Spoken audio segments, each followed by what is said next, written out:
그래, 오늘 우린 단합이 잘 되는 팀이니까 다 같이 입자 하고 드레스 코드를 마쳤습니다.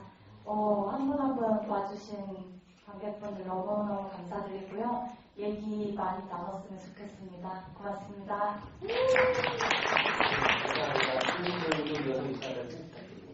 네, 안녕하세요. 저 만남에서 한계장역 김희수입니다. 반갑습니다. 열심히해서 한 영화를 한 3번, 4번 정도밖에 못 본 것 같아요. 거리도 있어서. 그래서 그때 한번 이렇게 토크하는 걸 본 적이 있었는데, 난 언제 저렇게 토크 한번 해보라 했었는데, 그래도 문 닫기 전에 친구들하고 같이 할 수 있어서 너무 좋고요. 오늘 또 저희 영화 이렇게 먼 길 늦은 시간 찾아와 주셔서 너무 감사합니다. 같이 마음 나눌 수 있어서 너무 좋고요. 개봉한 지 또 일주일이나 지났지만 그래도 같이 입소문 많이 부탁드립니다. 그렇죠. 네. 저희 한 6개월 가려고 하고 있거든요. 많이 와주시고 소문 많이 내주십시오. 고맙습니다. 네, 안녕하세요. 윤교도 역할을 맡은 윤혜리입니다. 만나서 반갑습니다.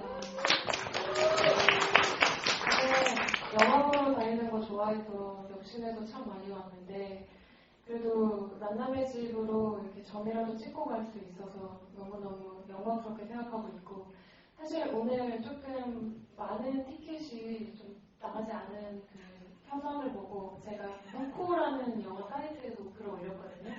그때 답글로 배우가 직접 글을 올리더니 너무 귀하다. 홍코 보고 오신 분 없죠? 없네. 그래도 오늘 이렇게 관객분들 얼굴 직접 뵈니까 뭔가 영화 좋아하시는 분들로만 와주신 것 같아서 오늘 지구에 너무 기대가 됩니다. 잘 부탁드리겠습니다. 설명 보고 봤어요. 북코에 남기신 아이디가 그 본명인 거예요? 이름을 직접 쓰고 싶지 않아서 그냥 지어낸 거고. 보셨어요? 네, 제가 봤습니다. 자주 보면 보시는 거. 그 트위터에도 올라와가지고 트위터에서 저는 트위터에 북코 계정으로 듣고 왔어요. 보고 싶어요. 영화가 참 이렇게 여러 가지 아늑하게 끝났는데 딱 끝나고 나서 이 공간에서 아주 밝은 얼굴로 서로를 응원하는 옷을 맞춰 입은 우리 감독님과 배우님 보니까 관객분들 기분이 무척 좋으실 것 같아요. 그만큼 따뜻한 마음으로 만들어진 영화가 만남의 집이 아닌가 생각이 들고 여러 가지 생각들이 교차하실 텐데 오늘 감독님과 배우님 말씀 드리면서 만남의 집을 더 오래 기억할 수 있는 순간이 되었으면 좋겠습니다. 이럴 때 보면은 꼭 너무너무 하고 싶었던 질문을 마음속에 품고 계셔서 질문부터 해야겠다는 분들이 꼭 계시더라고요. 저희가 한번 누가 계시지 한번 손을 들어서 청해보도록 하겠습니다. 분홍색 옷 입고 계신 분한테 저희 마이크 부탁드리겠습니다.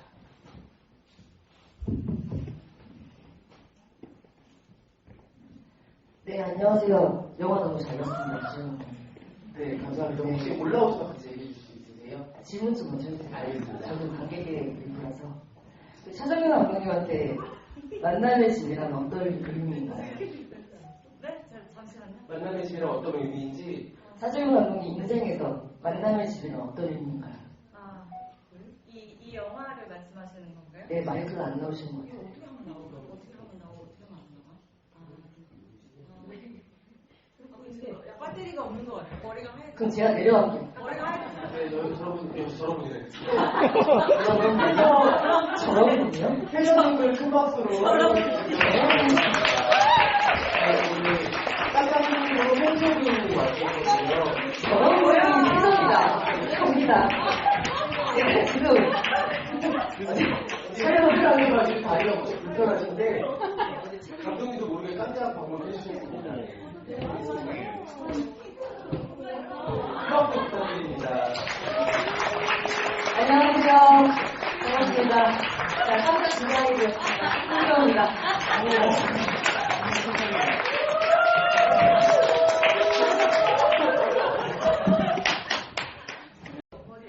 머리가 예쁘다.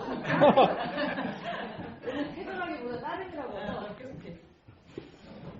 안녕하세요. 제가 깜짝 등장을 하려고 한 게 아니고 다른 스케줄을 하고 제가 여기는 참석을 해야 될 것 같아서 지금 와서 갑작스럽게 인사드립니다. 만나서 반갑습니다.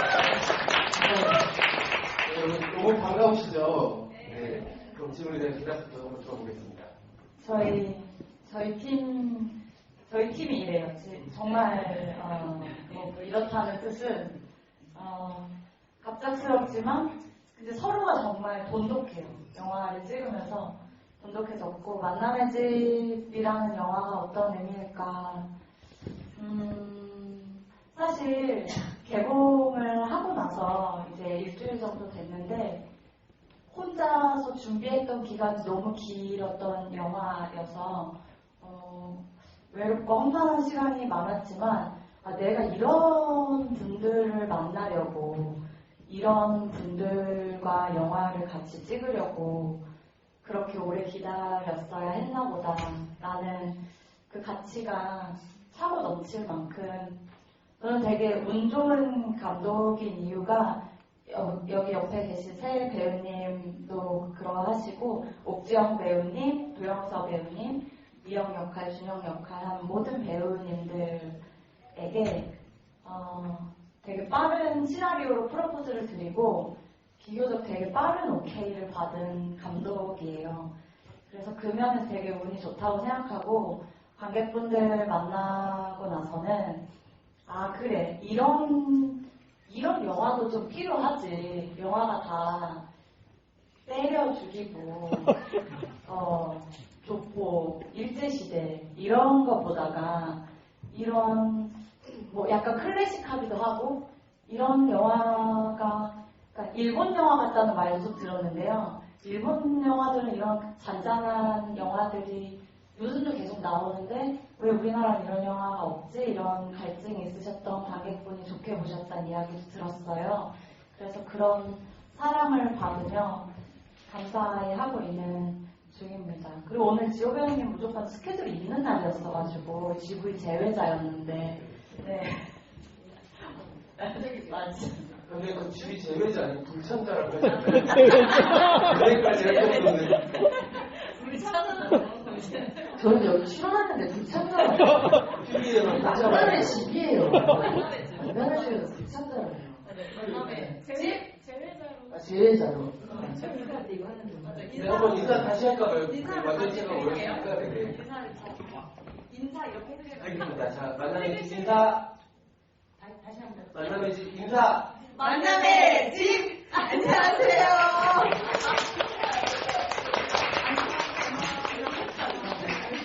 지붕입니다. 네, 참 여러분들 보신 영화가 너무 다르거든요.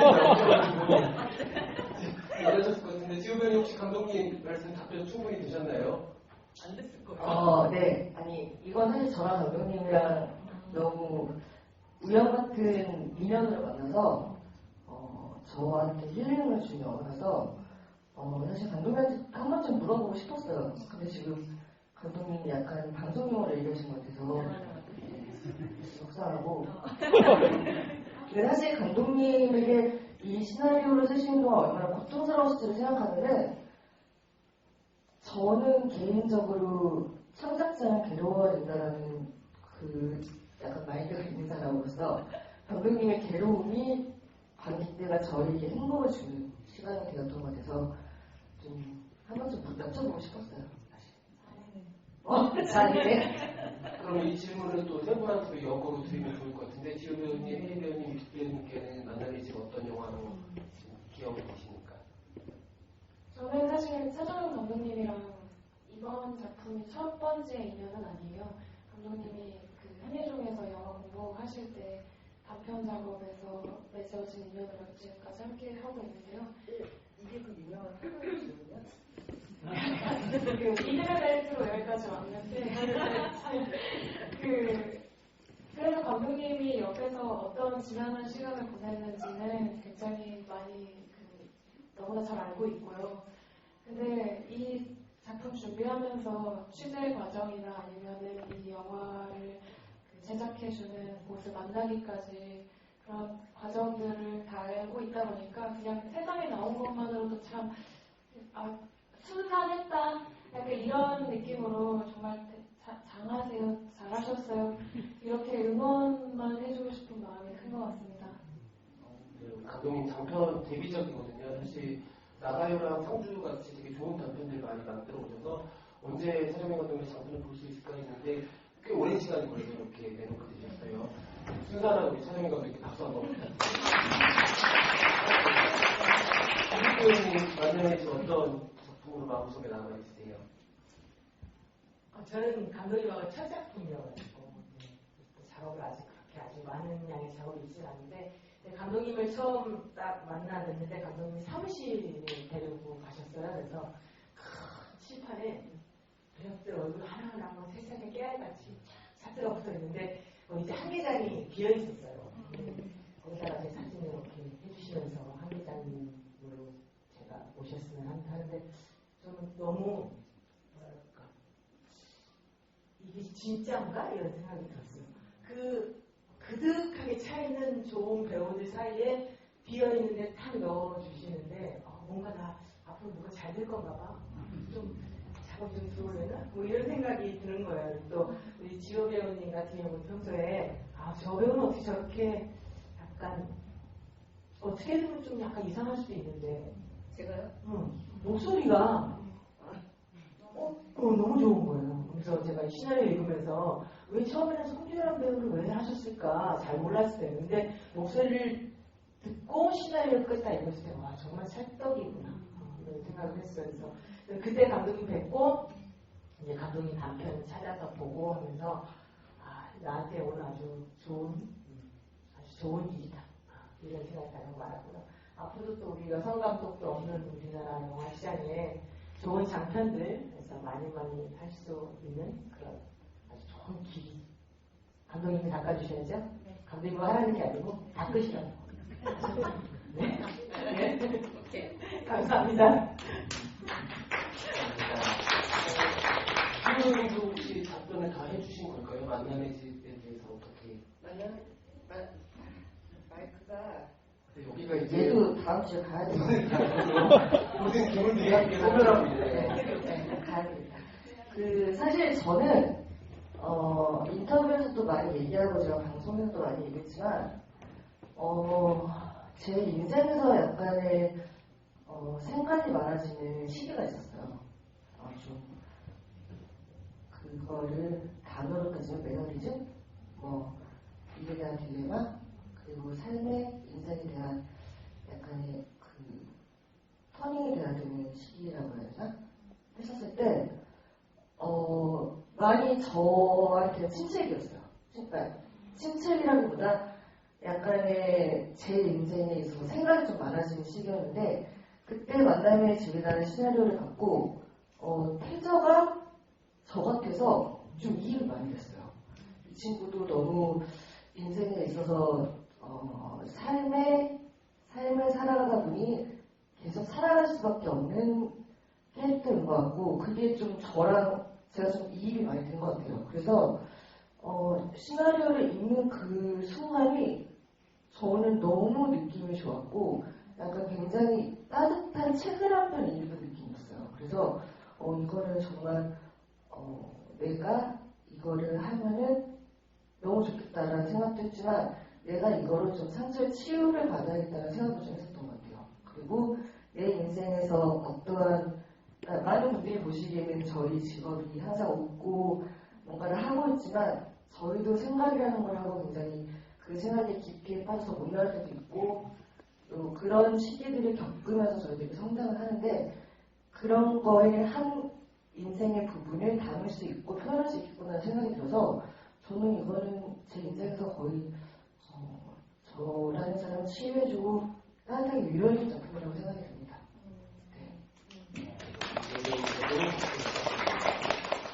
애정이 정말 모두에게 그 작품에게 뚝뚝 묻어나는 말씀들을 해주고 계신 것 같아요. 지호배님 말씀처럼 이 영화는 되게 어떻게 보면 극적인 공간을 다루는 작품인데 보셔서 너무 잘 느끼셨겠지만 영화가 조금 더 서두르지를 않아요. 어떻게 보면 소설책들은 페이지 터널하고 막 책을 빨리 넘겨서 뒷장이 궁금하고 이런 건데 되게 천천히 읽는 책 같은 그런 영화거든요. 계속 어떤 장면에서 이 사람이 안 쓴 얘기에 뭐가 있을 것 같으면 그건 내가 좀 발견해야 될 것 같기도 하고 다 많은 걸 얘기해주지 않는데 개입할 수 있는 여지도 많이 주는 영화여서 아마 오늘 대화하는 자리가 끝나고 나서 여러분들 갑자기 어떤 장면들이 불쑥불쑥 찾아올 수가 있거든요. 근데 또 다시 강남의 집 영화가 시작되는 순간이 아닐까라는 생각이 들고 아마도 저는 영화 처음 보고 제일 많이 들었던 생각은 감독이 정말 최고를 많이 하셨겠다와 편집에 진짜 공을 많이 들이셨겠다였었어요. 그럼 어떠셨는지 과정 이야기 한번 부탁드립니다. 말씀 진짜 잘하시네요. 아이고, 종이 좀 까먹었는데. 아니, 진짜 질문이 안 나왔었던 질문이에요. 그러니까 저희도 사실 편집 과정은 후반 작업이기 때문에 저희가 참여를 거의 안 하는데 네. 그런 부분 감독이 진짜 저희가 몰라서 그런데 한번 설명해 주세요. 그러네요. 한 번도 받아본 질문이 아니에요. 이거. 질문에 좋다. 좋네요. 잘하네. 정말 질이 높아. 질이 높은 것 같아, 배우의 질. 잘했다. 잘한다. 사람을 옆에 두고 저는 뒷담은 안 하고 앞담은 안 해요. 제가 이제 2025년 10월 15일 개봉이 됐으니까 예정이 잘 생각이 안 나요, 사실. 저는 촬영 때도 그렇고 작업할 때도 그렇고 이 취재 과정부터 시작해서 거의 한 4년, 5년을 꼬박 썼거든요, 만남의 집에. 근데 지금 돌이켜 생각해보면 다 제가 한 건데도 기억이 사실 솔직히 잘 안 나요. 너무 괴로웠나 봐요. 좀 잊고 싶었나 봐요. 근데 기록으로 다 남아있으니까 다시 기억을 떠올려 보려고 얼마 전에 들춰보니까 제가 시나리오 초고를 쓴 것이 2022년 봄이더라고요. 추울 때, 아직 초봄, 비교적 연초에 초고를 썼고, 그때 그 초고를 오랜만에 다시 봤어요. 진짜 별로더라고요. 근데 그때 제목도 만남의 집이었어요. 네, 제목은 만남의 집이었어요. 근데 많은 변화들이 있었고, 그때 초고에서부터 말씀해주신 것처럼 촬영 때까지 아주 여러 번의 퇴고를 거치면서 사실 말이 퇴고지 시나리오를 그냥 다시 쓰는 거예요. 그냥 처음부터 다시 쓰는 거의 작업이었는데 그러면서 관건은 계속 빼는 거예요. 계속 덜어내요. 덜어내고 그러니까 저의 작업 방식인 것 같은데 처음 작업을 시작할 때도 그렇고 일단 덜어내기 위한 전제 조건은 많은 것들이 쌓여있는 상태여야 하기 때문에 그것들을 축적하는 데 물리적 시간이 걸리고 거기 안에서 점점 가지치기를 해나가는 거예요. 그래서 그냥 빼고 남은 것이 퇴고의 결과물인 것이고 그런데 그렇게 물리적 총량을 많게끔 해주신 분들은 실제 교도관님들 저를 도와주신 교도관, 특히 여자 교도관을 주인공으로 한 영화가 세상에 나올 수 있다면 당신을 돕고 싶다라고 정말 참 이 각박한 세상에 누가 그렇게 남을 도와줄까 싶음에도 불구하고 그분들이 너무 많은 도움을 주셨고 심지어는 실제 수강 생활을 하다가 나오신 출소한 여성분들까지도 만날 수 있게 해주셨어요. 그래서 그것들이 다 쌓여가지고 근데 어려웠던 지점은 그건 것 같아요.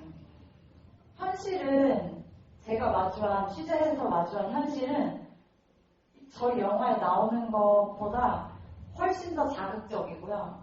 훨씬 더 날 것이고 이런 일들이 많아요. 더 상처투성이일 수도 있고요. 근데 그런 현실의 모습을 어떤 창작자는 그대로 가져오고 싶었을지도 모르겠어요. 사람들이 그런 걸 좋아할 수도 있으니까요. 재미있어 하고 표현이 좀 좋지 않을 수 있지만 그 재미있어 한다는 것이 근데 그런 것들을 다 빼면서 작업을 하려니 그것이 되게 고민이 깊었던 것 같아요. 최선을 다해서 감독님 덜어내시면서 엑기스트를 남겨주셨다는 생각이 듭니다. 여러분들도 비슷하게 느끼셨을 것 같아요. 이 영화는 인물들이 다 선하다고 얘기하는 영화가 아니라 사람이 살다 보면 어느 순간에 선한 부분을 내가 만날 수도 있다 나한테 그렇게 얘기해주는 영화 같거든요. 거의 다 그 위안을 떠는 인물도 있고 이선에 가까워 보이는 인물도 있는데 결국에는 선한 속사를 한 명씩 다 마주하게 된 순간들 저희가 영화에서 보게 되고 그게 되게 자연스럽게 나오잖아요. 거기에 막 이 사람의 선한 순간 짠 이렇게 스포트라이트를 비추는 게 아니라 그 말이 사실 나한테 되게 귀한 말이었구나 이렇게 느껴지게 되는 순간들이 조금 지연돼서 찾아오는 그런 영화기도 한데 아마 배우님들 세 분도 그런 건네주신 시나리오 읽으시면서 이 인물들을 입체적으로 만들어보고 싶다라는 욕심과 약간의 두려움과 떨림 같은 것도 여러 가지 있으셨을 것 같아요. 되게 배우가 연기하기 좋은, 연기하고 싶어지는 인물들일 거라고 생각을 했거든요. 유식 배우님부터 홍 회장님 만나셨을 때 어떤 생각들 하셨는지 궁금합니다.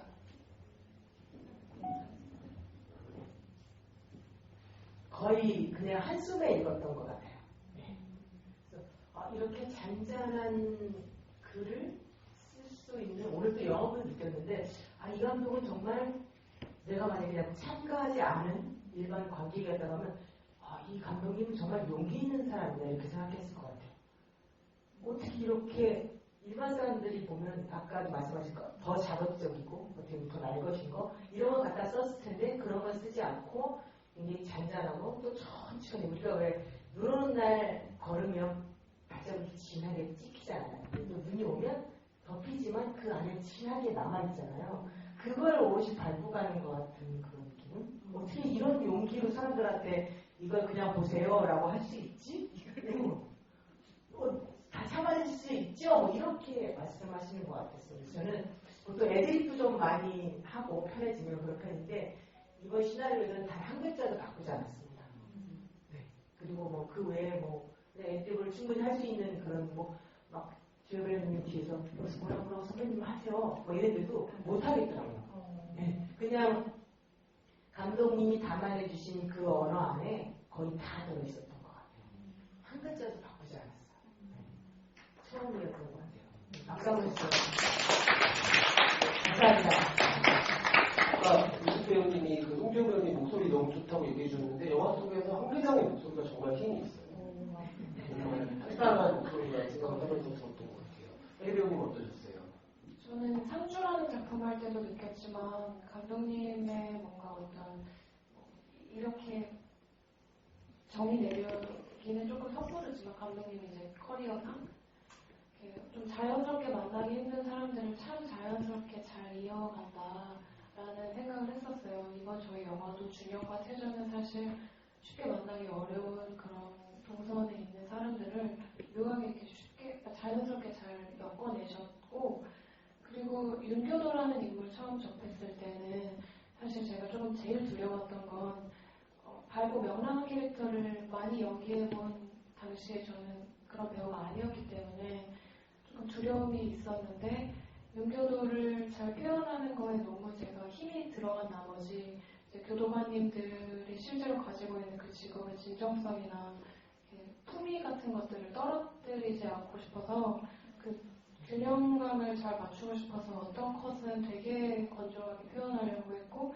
또 어떤 컷은 혜린이가 분명히 해야 할 그런 기능을 잘 해야 된다는 그런 생각이 있어서 그런 게 조금 어려웠던 것 같은데 잘 표현이 됐었으면 좋겠다는 마음이네요. 제 연기를 보는 건 사실 좀 아무래도 좀 걱정어서 네, 그런 고민이 좀 있어서 잘했어요.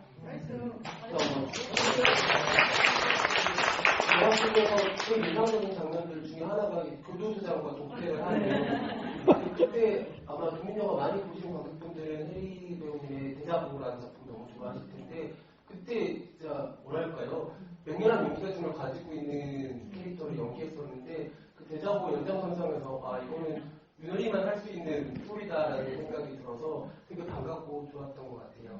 지금 배우님 어떠셨어요? 사실 혜리가 제가 보는 윤혜림을 연기한 윤혜리를 모르는 혜리인 것 같아요. 본인을 너무 몰라요. 얘가 너무 밝고 명랑한 에너지가 너무 강한 친구거든요. 근데 자기는 밝은 거를 너무 연기를 못한대요. 근데 보는 것만으로도 에너지가 느껴지는데 왜 제가 자꾸 자신 없다는지를 잘 모르겠어요. 너도 괜찮다니까, 너 밝은 거. 아니, 그리고 약간 그, 애가 뭐라 그러지? 약간 그, 씩씩하고, 약간 튼튼하고 막 이런 에너지 있는 것도 괜찮다 했거든요. 그래서 제가 엄마 앞에서는 저도 그래요 라고 했더니 엄마 앞에서 하지 말고 우리 아니, 엄마 앞에서만 씩씩하고, 사람 너 내숭이야, 이런 거. 거꾸로 돼야지. 사람들하고 관객들한테 씩씩하고, 엄마 앞에서 내 엄마 이렇게 해야지. 엄마, 너네! 너 그냥 그러지 마라. 그러지 마라. 저는 사실, 시나리오를 보면서 느낀 거는, 다들 좋은 얘기를 많이 해주셨는데, 저는 약간, 영화 보고 나서, 감독님이 그렇게 친절한 감독만은 아니구나라는 생각이 좀 들었어요. 오히려 그러니까 너무 얘기를 자극적이지 않게 당당하게 쓰셨고 그 어떠한 얘기를 굉장히 다가가기 편하게끔 다가오게끔 해주시는 건 너무 결이 좋았는데 그 디테일한 부분에서 관객들이 원하는 답을 해주지 않으세요. 질문이 와도 그거는 얘기 안 하고 싶어요. 그리고 그걸 비밀로 해주시고 저희한테도 심지어 얘기를 안 해주세요. 그래서 저희 상상 5강에 계신 분들이 자기가 어떤 죄를 지어서 들어가는지 아무도 몰라요.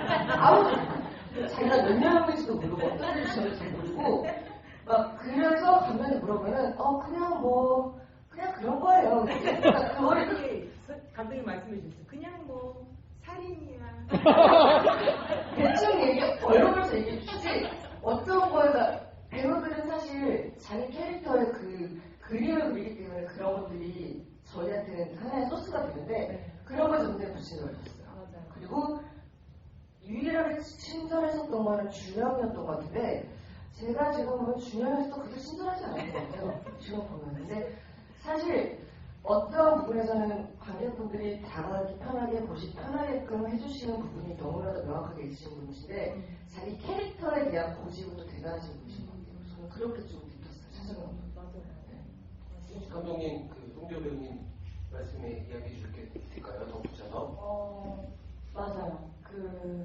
보통 전사라고 하죠. 캐릭터 만들 때 이 사람이 영화 속의 시간 축을 산다고 할 때 영화 안에 드러나지 않은 이 이전에 어떤 삶을 살았었는가 그런 걸 예전에 영화라는 걸 공부할 때도 그런 걸 많이 시켰던 것 같아요. 저는 그때도 좋아하진 않았지만 근데 보통 그런 것들을 다 구축을 해놓으시고 그리고 배우님들하고 소통을 그렇게 많이 하시는 것 같은데 저는 그렇지 않은 사람이라서 일단은 저는 한 사람의 삶이 그리고 한 캐릭터가 인과관계 안에 갇히는 걸 되게 경계하는 편이에요. 근데 세상 사람들은 세상이 참 되게 잔인하기도 해서 너 이런 걸 했기 때문에 너는 이렇게 된 거야. 이러이러한 일이 있었기 때문에 지금 상태가 이래. 이런 그 원인과 결과가 한 인물과 한 그 인물의 삶을 다 설명해 줄 수 없다고 생각하거든요. 제가 살아보니 그렇고 그냥 사람들의 삶이 그런 것 같아요. 근데 보통 캐릭터를 만들 때 그런 식으로 접근들을 많이 하는 것 같아서 그걸 좀 경계하려고 하는 편이고요. 원래도 그런데 이 만남의 집은 특히나 그 3상 5강 같은 경우에 죄명을 실제로 배우님들이 다 되게 궁금해하셨어요. 그리고 나중에는 그 관객분들도 궁금해하시고 저희 편집 감독님도 궁금해하시고 왜냐면 보다 보면 사람들이 좀 사랑스럽잖아요. 인간적이고 그러니까 되게 되게 귀여운데 뭐 때문에 들어왔을까? 어떤 잘못 저질렀을까? 감독님 하도 안 얘기해 주면 죄를 안 듣고 들어온 게 아닐까요? 생각하시는 거잖아요. 그 생각을 억울하게 들어온 게 아니라 억울하게 들어가 계신 분들도 많죠, 실제로. 근데, 저는 그거를 원래도 그런 마음으로 시나리오를 쓰고 있었는데, 실제 수감 생활을 하고 나오신 출소한 여사님, 60대의 여사님도 계셨고, 좀 젊으신 분도 계셨는데, 그분들 만날 때 사실 너무 긴장하면서 자리에 나갔거든요. 교도관님들 만나는 거에 10배 이상 긴장하고 나갔던 것 같아요. 그때는 취재하러 나간다라는 마음도 다 버리고 나갔고 메모나 이런 것도 아예 그냥 안 한다라고 생각을 하고 나갔어요. 근데 그 분들을 눈을 마주하고 어떤 대화를 나누고 돌아왔을 때 마음이 무겁기도 하고 저를 만나주신 그분께 너무 죄송했어요. 약간 현타가 오더라고요.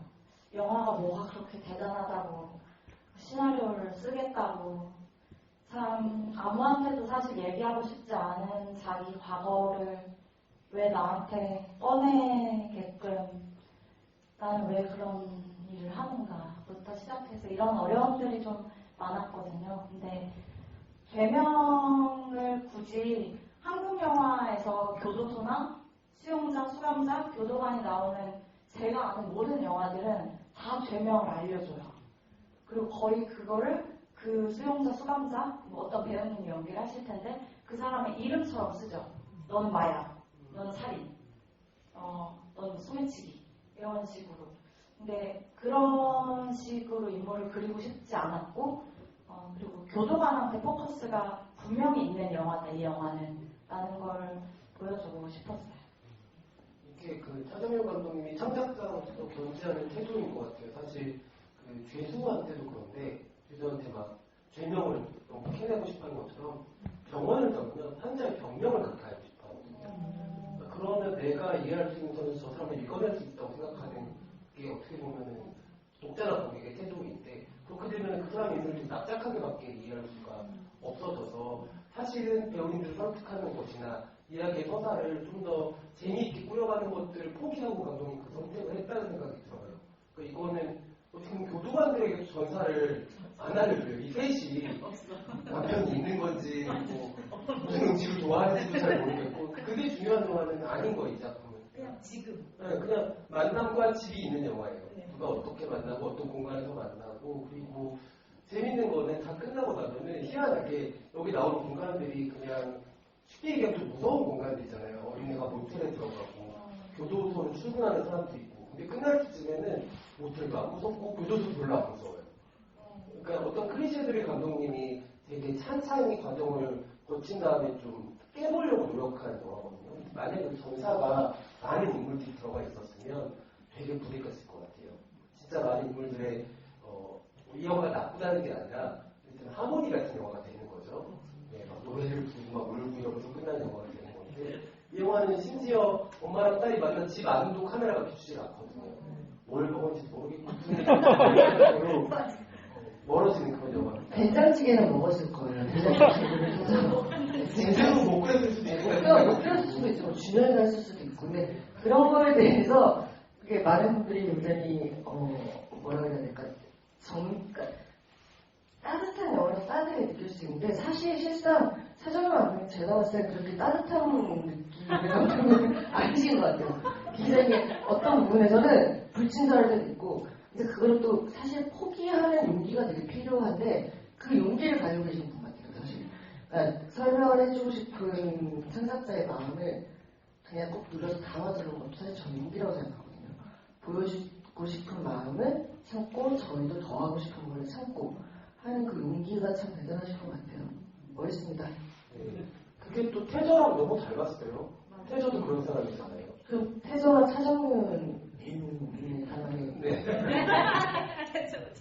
내가 차정윤을 탔었으면 됐는데 내가 왜 엉뚱하게 저를 탔을까요? 아니요. 그 송경 배우님이 해주시지 않았으면은 태저가 그만큼 명징하게 살아나기가 어려웠을 것 같아요. 이제 여러분들이랑도 함께 이야기를 나눠보면 좋을 것 같은데요.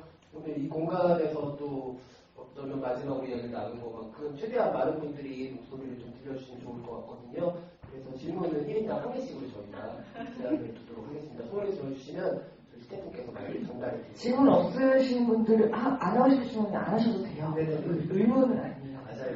여기가 뭐 이렇게 때리고 내리지 않으니까. 이쪽 제일 앞쪽에 손 들어주시거든요. 안녕하세요. 저 질문 아니고 이 영화에 대한 얘기를 하고 싶어요. 저는 아무 선입견 안 가지려고 저는 미숙 배우님이랑 함께 프리다이빙 하는 프리다이빙 팀이에요. 그래서 이 미숙님이 이거 몇 번 얘기해도 일부러 예고편도 안 봤어요. 저는 선입견이 생길까봐. 그런데 일본 영화 퍼펙트 데이즈랑 너무 닮은 거예요.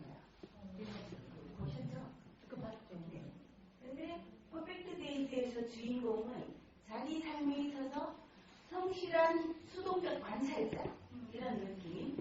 근데 여기에서 주인공은 그 정태전은 성실하고 적극적이고 상으로 바꿔가는 그런 캐릭터더라고요. 훨씬 매력 있죠.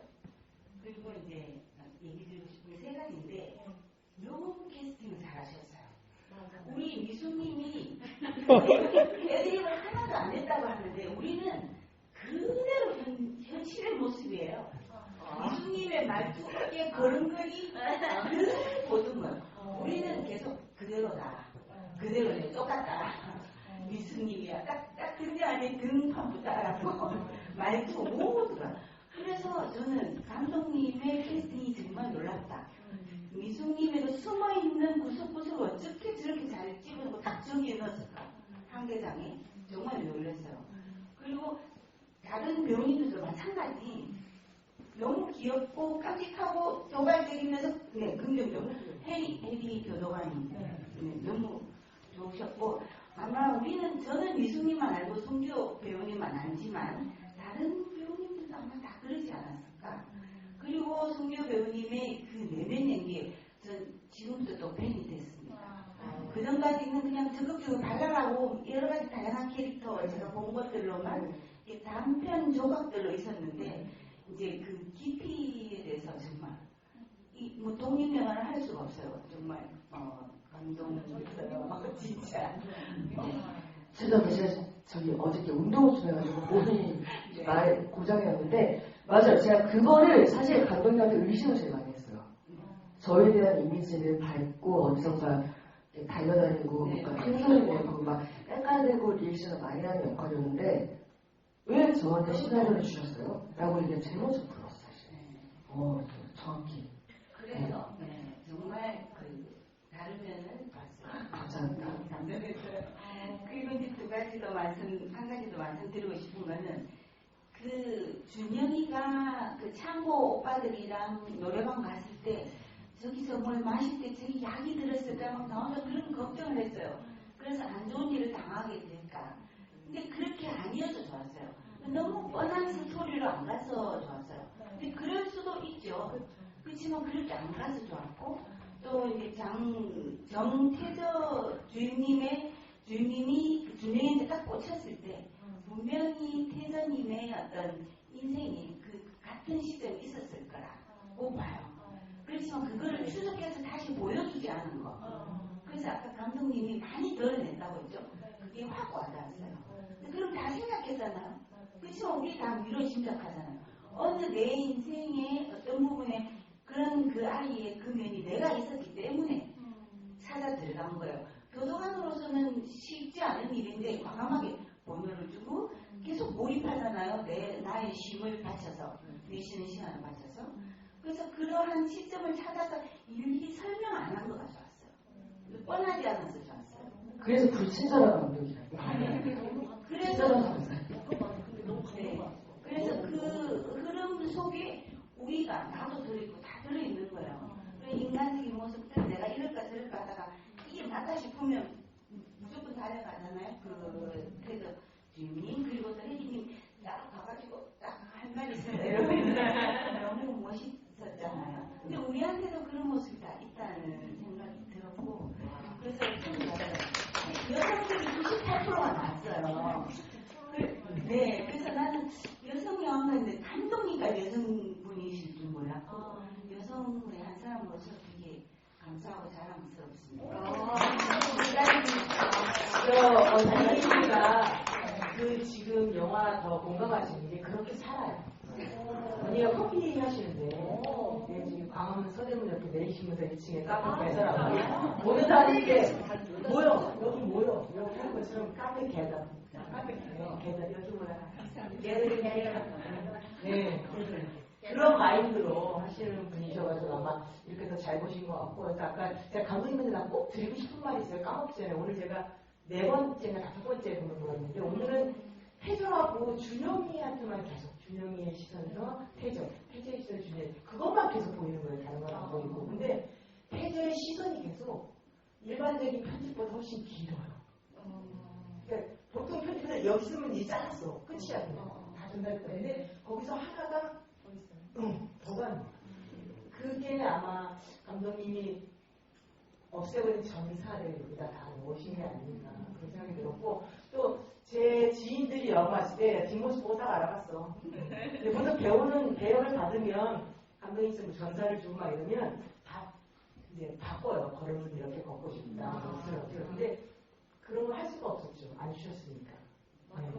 그래서 그럼 뭐 어떻게 하겠어? 그냥 있는 그대로 해야지. 저는 생각으로 아무것도 안 받고 그대로 했던 것 같고. 네. 또 저희 지인도 저희 식구도 왔거든요. 어디요? 저 오빠 식구도 오셔가지고. 축하드리면 와주셔서 감사합니다. 질문 너무 감사해요. 영화 사랑하시는군요.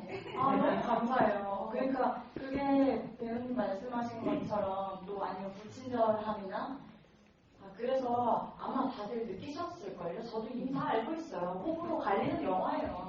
호불호 갈리고 어떤 분은 지루해서 죽을 것 같다고 하시고 왜냐면 평소에 많이 요즘에 느껴하셨던 호흡하고 다르니까요.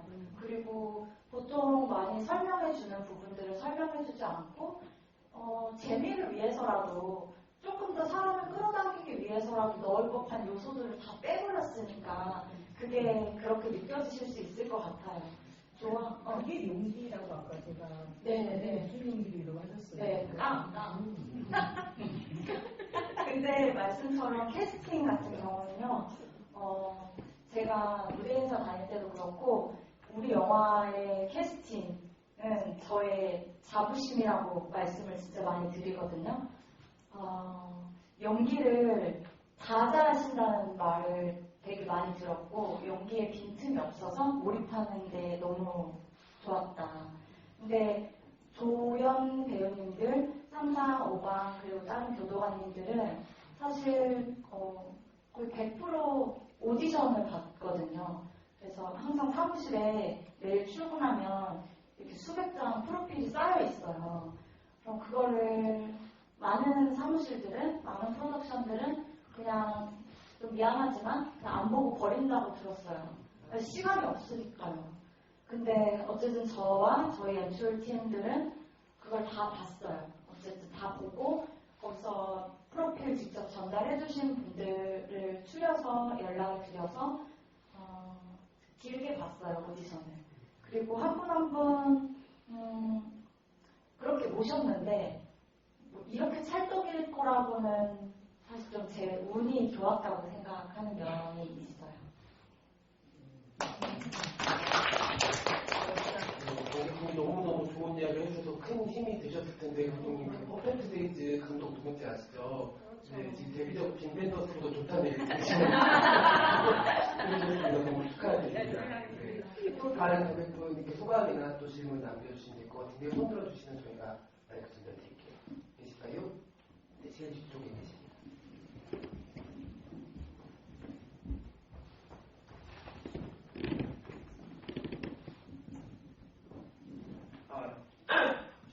질문 감독님께 있습니다. 영화 보면서 송지효 배우님의 전 직장 동료였던 전소민 배우님 작품 중에 2037이라는 영화가 있어요. 만남의 집 보면서 그 영화가 문득 연상이 되더라고요. 영화 제작에 있어서 고상하셨던 부분이 따로 계셨는지 타에서 아이디어를 얻으시어 제작하시게 된 부분이 계시는지에 대해 들려주시면 어떨까 합니다. 네. 저는 거의 한 4, 5년 긴 시간을 시나리오랑 준비를 했다 보니까 저의 더듬이라고 할까요? 레이다는 항상 교도관, 교도소 이런 거에 향해 있었어요. 그리고 작품들도 저는 레퍼런스를 찾아보는 거를 하지도 않고 좋아하지 않지만 소식이 들려오면 예를 들어 지금 말씀해 주신 것처럼 여자 수용자분들이 나오고 여자 교도소가 배경인 영화가 나오게 되면 당연히 눈여겨보게 되고 소식을 팔로우를 하게 되는데요. 나왔구나 라고 생각을 하고 영화도 찾아봤었어요. 근데 일단은 저는 이야기의 씨앗부터 첫 마음부터 출발이 2008년도에 방영됐던 그 다큐멘터리 3일 성주 여자교도소 편이었거든요. 그 현실에서 만났던 그 다큐 안에서 만났던 여자 교도관의 굉장히 무감한 표정이 오래도록 잊혀지지가 않아서 시작을 하게 된 이야기고요. 직업 특성상, 업무상 막 깔깔 웃을 수도 없고 본인의 감정을 다 드러낼 수 없는데 그래서 저 무표정한 얼굴로 일을 하고 있지만 저 무표정 너머에는 무수히 많은 레이어의 감정들이 있겠지? 라는 생각이 출발이었던 것 같아요. 네. 직업의 특성상 유치원 선생님은 계속 웃어야 되잖아요. 근데 교도관은 그러면 안 되잖아요. 반대로.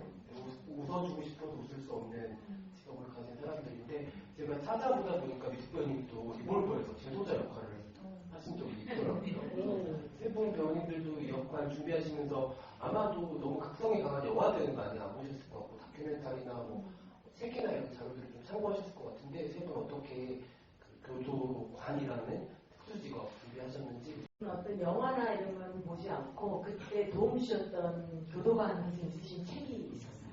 왜 하필 교도관이야? 네. 이 책을 그래서 한 2번 정도 정독을 계속했어요. 그래서 뭐 할 때 저는 준비를 하면 막 이렇게 막 적고 이 사람 적고 저 사람 적고 그렇지 않고 어떤 그 책을 읽을 때는 그냥 읽어요.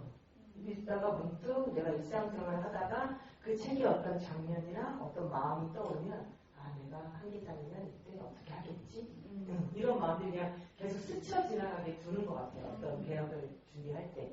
뭐, 걸음걸이를 뭐 이렇게 해야겠다. 어떤 그 특징이 있는 배역이 아니고서는 대부분을 좀 어느 한 구석에 이렇게 간 밑에 이렇게 좀 뒀다가 어느 순간 슬쩍 나오면 얘가 나오네? 나 이때 이게 나오는구나. 라고 알아채고 또 가다가 여기서 왜 긴급을 했지? 보면 내가 가지고 있는 그 배역에 대한 작품, 얘는 또 이때 반응나는구나 하고 계속 알아채는 거. 내가 이렇구나. 내가 이때 이런 게 나오는 거. 이건 내가 아니라 내가 지금 준비하고 있는 어떤 한기장이라는 배역이구나. 얘가 지금 나오는구나 하고 이걸 계속 알아채서 조금씩 기억하는 이런 작업들인 것 같아요. 거의 대부분이 알아채기 이런 작업들을 위해서 배역에 아까 우리 감독님 말씀하셨던 어떤 층을 쌓아가는 점. 그래서 현실하고 좀 떨어지지 않게. 어떤 저 사람은 꼭 이렇게 저렇게 살아서 막 이런 게 아니라 그냥 문득 가다 보니 일자를 걷다가 옆으로 걸었네? 그냥 이런 정도? 이 정도 층을 쌓아가는 거 그런 걸로 준비를 하고 있는 것 같아요. 왜 하필 교도관의 책은 출간이 되어서 저희도 찾아보면 읽어볼 수 있는. 네, 지금 설명 그림책으로도 나오는 약간 드리면은 제가 아까 말씀드렸어야 됐던 것 같긴 한데 그 취재가 좀 난항을 겪다가 물꼬가 트이게 된 것이 그 책을 계기로 해요. 그러니까 서점을 가도 어딜 가도 교도관 관련된 책을 다 찾아보는데 왜 하필 교도관이야? 라는 그 제목이 일단 너무 공감이 갔어요. 왜냐면 그 질문은 제가 그 당시에 제작사나 PD분들로부터 되게 많이 받았던 질문이거든요. 왜 하필 그런 마이너한 걸 얘기하려고 하세요? 사람들은 당연히 딱히 교도관에 관심이 없어요. 그래서 쉽지 않았었어요. 근데 왜 하필 교도관이야? 그 책을 쓰신 분이 장선주 계장님이신데요. 35년 차 정도 되셨어요. 교도관 일을 하신 지. 그 책은 예전에 한 5, 6년 전에 나왔었고요. 지금 아마 출간이 곧 며칠 안에 되는 것 같은데 왜 하필 교도관이야 개정판이 나와요. 그 책 찾아보실 수 있고 그 책 뒤에 제가 추천사를 썼어요. 만남의 집 감독 이렇게 있어요. 네. 네, 여러분 곧 출간된다고 하니까는 그 감독님과 배우님들이 참고하셨던 책도 찾아서 읽어보시면 좋을 것 같습니다. 저희가 2분 남은 거예요? 20분 남은 거예요? 1분. 거의 나가라고 하나요? 저희 막 대화에 이렇게 물을 읽는데 너무 아쉽네요. 정말 많은 이야기를 나눠서 벌써 여러분 믿기지 않겠지만 1시간이 지났어요. 1시간이 후루룩 지나버렸는데 혜리 배우님과 지호 배우님의 마지막 인사를 들으면서 자리를 마무리해야 될 것 같아요. 또 앞으로 만남의 집 주비가 더 마련되어 있으니까 오늘 못다한 이야기는 한 번 더 참석하셔서 끝까지 나눠주셨으면 좋겠습니다.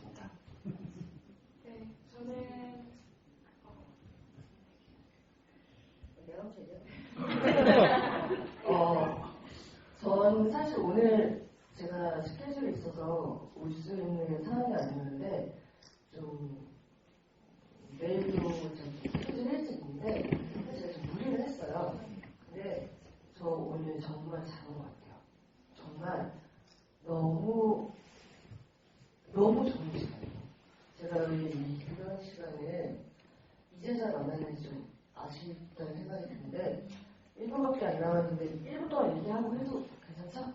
혜리 배우님도 얘기하죠. 네, 저희는 만나는 집이니까. 네. 진짜 와주셔서 너무 감사드려요. 그리고 이런 얘기를 듣고 싶었습니다. 그리고 정말 관객분들의 눈빛을 보고 싶었고, 그리고 이런 얘기를 서로 소통하고 싶었어요. 이 시간이 저한테는 너무 오랫동안 기억이 남은 것 같고, 제가 사실 지울 때 산만하다 감독님한테 얼마 전에 혼났거든요. 근데 이런 분위기면은 안 산만하고 좀 잘할 수 있을 것 같아요. 너무 좋은데요. 너무 진짜 따뜻한 시간 주셔서 저희 추억해주셔서 감사합니다.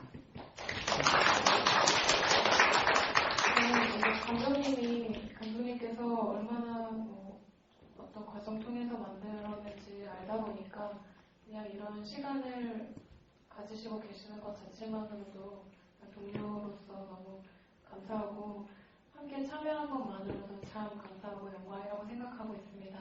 오늘 와주신 것도 정말 감사드리고 사실 저는 그냥 오늘 진행해주신 진명의 대표님께서 참 감사해서 너 이렇게 사랑스럽다니까.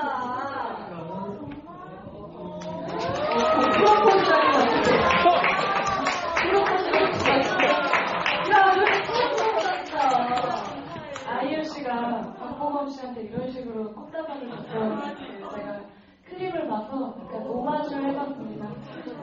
감사합니다. 감사합니다. 정말 감사합니다. 네, 제가 이런 걸 받아야 될지 모르겠지만 어쨌든 너무 감사드리고 축하하기가 좀 있는데 짧게 얘기할게요. 만남의 집이 곧 1만 명 돌파를 앞두고 있고 여정이 시작했으니까는 오늘 오신 분들도 이 팀에 합류하셔가지고 끝까지 여정 아주 잘 수행할 수 있게 많은 격려와 응원과 사랑과 애정 부탁드리겠습니다. 감사합니다.